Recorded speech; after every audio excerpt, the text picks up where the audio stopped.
Hello mga ka-DJ, luto lang tayo ng special kare-kare ni DJ Master. I-feature ko na ito pero this time may twist tayo, iba yung gagamitin natin. So bisa lang tayo ng bawang. Okay. Tapos sibuyas. So mahirap, wala tayo assistant. So bisa lang. Kasi ito po yung gagamitin natin ng tapang at may balat ng ginagawa usok. At may balat ng baka pinalambutan natin sa pressure cooker yan. Pinalambot na yan, mabilis dito. Pagkakita lang natin yung mga ka-DJ. At ang pagkakaiba mga ka-DJ, gagamitin nga natin Mamacita's Aswete powder na lang kasi pag gumagamit ako ng ordinaryong yung may buto na nilalagyan na may tubig pumapait. So lagyan natin ng aswete powder yan. So, para kumulay, para mas masarap sa paningin.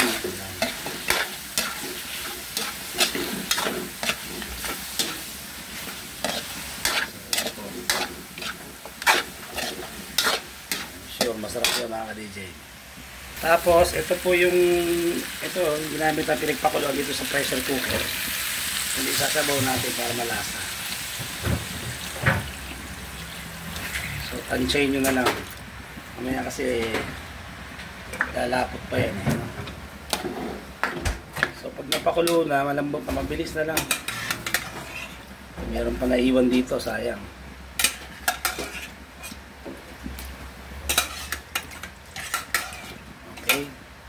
So, yan lang po. So, pakuloan lang ulit natin mamaya. Balikan ko kayo mga ka-DJ. Kasi yung takip. Pakiabot nga yung takip. So, ganyan lang kasi po magkari-kari. Pa natin, balikan natin mga ka-DJ. Okay mga ka-DJ. Bago natin makalimutan, lagyan natin ng konting asin. Konti lang kasi may alamang tayo mamaya. Kaya konti lang para magkalasa lang. May lasa na rin. So, huwag natin alatan. Okay? Tapos, ang palasa, nasa inyo po yan. Hindi ko itatago yan.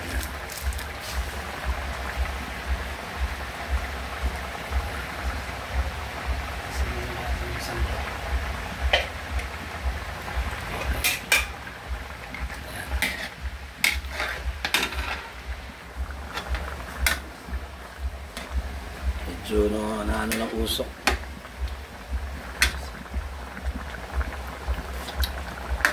May lasa-lasa na siya. Okay. Ano? So mga ka-DJ, ito yung nabili namin sa tindahan dito sa amin. Masarap to pino. Ayan, lagyan natin ng peanut butter. So nasa sa inyo po. Okay. Yung usok.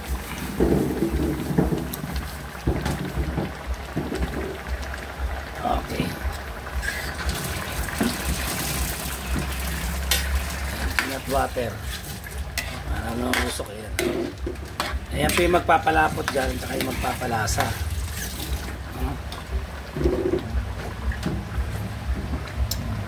Sarap na siya.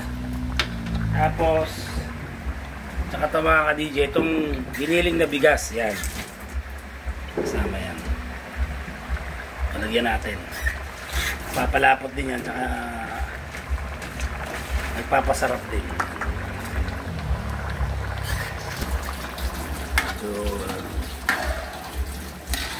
So ganyan ka lang kasimple, mayroon ka ng kare-kare. Magkano yung balat? 100, no? 100 bili namin. Tapos sa pata magkano? 200 something, you know? Naman. So okay. So, takpan ulit natin mga ka-DJ hanggat siya ay lumapot lumapot yung sabaw. Okay mga ka-DJ. Iyan. Okay. Tapos, meron na tayong, lunch lang natin yung gulay. Yung pechay, may sitaw, at saka yung talong. Yan. Lalagyan na natin yan. Tapos yung alamang, hindi ko napapakita syempre. Dapat may kapartner na alamang. Walang pagkari-kari, automatic po yun. Lunch lang po, huwag yung i-overcook yung gulay. Para sarap kainin.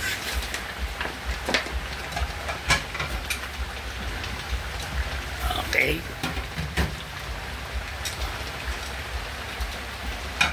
So, ayan. Meron tayong kare-kare.